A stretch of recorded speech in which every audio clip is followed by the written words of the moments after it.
Welcome to episode 3 of Building My Vocal Booth. I started out by stretching because I was going to be recording my voice after all, and our body is an instrument, in case you haven't heard.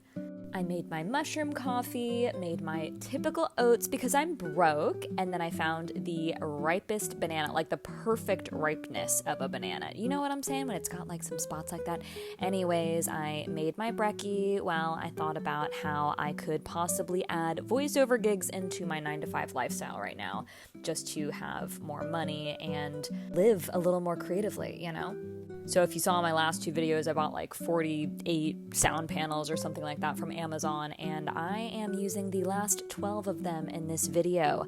Did I think it would finish covering the full surface area of that closet? Doubtful, but was I willing to try anyways? Indeed. I had to custom cut a lot of pieces because of the unique size of the closet, so that was actually pretty fun, and it's really easy to do with just like regular ass scissors, like whatever you've got. I used every last square, cube, whatever, and unfortunately it didn't cover the full surface area, but it did a good job of getting most of it. Check it out.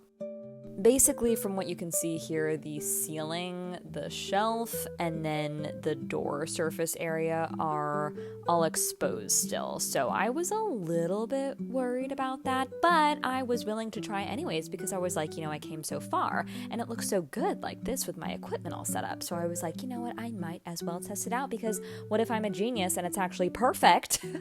Well, newsflash, it was not perfect. It sounded tinny, it sounded bad. So I took this backdrop sheet that I never used for self-tapes and I clipped it to the door.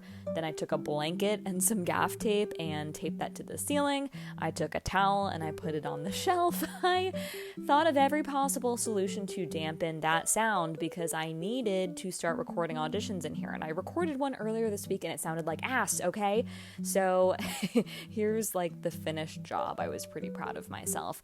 I put a towel on the floor and under the shelf, but all of this worked because once I recorded, it sounded bomb.